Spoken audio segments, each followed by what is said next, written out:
আজকে আমি আমার শ্বশুর বাড়ি গেছিলাম। ও মা, যাই দেখি আমার শাশুড়ি কতগুলো হাঁস ফলাইছে।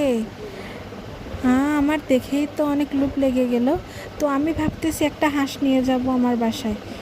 তো এখন তো আবার দেখি মরিচ, চাল কুমড়া সবই ফলাইছে। আমার তো দেখে আর লোভ সামলাইতে পারতাছি না।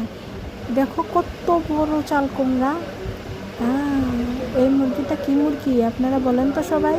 ওমা, এই মোরগটা ঝাল ঝাল করে রান্না করলে যে মজা লাগবো বলার বাইরে। আবার দিয়ে এনে একটা কমলা গাছও লাগাইছে, কমলাও তো অনেক সুন্দর সুন্দর হয়েছে।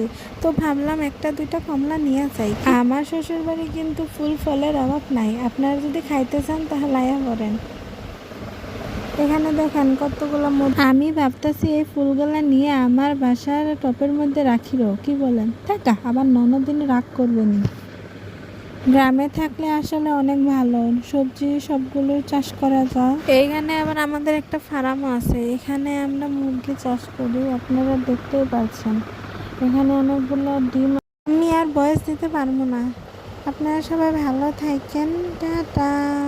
ও মা, এখানে আবার দেখি দুইটা ডিমও পারছে। এই ডিমগুলো আপনাদেরকে দেখাই দেওয়া যায়, নাহলে আবার বলবেন ডিম পারে না মুরগি। এই তো আপনারা দেখতেই পাচ্ছেন, ডিম দেখালাম। এই ফার্মটা অনেক বড় আছে আর অনেকগুলো মুরগি উঠাইছে। এখন আমি বাইরে চলে যাচ্ছি। এখন আবার দেখতেছি যে অনেকগুলা রাজহাঁস। আমারে যেভাবে ধরছে রে বাবা, আজকে আমার খেয়েই ফেলাবো হাঁসগুলো।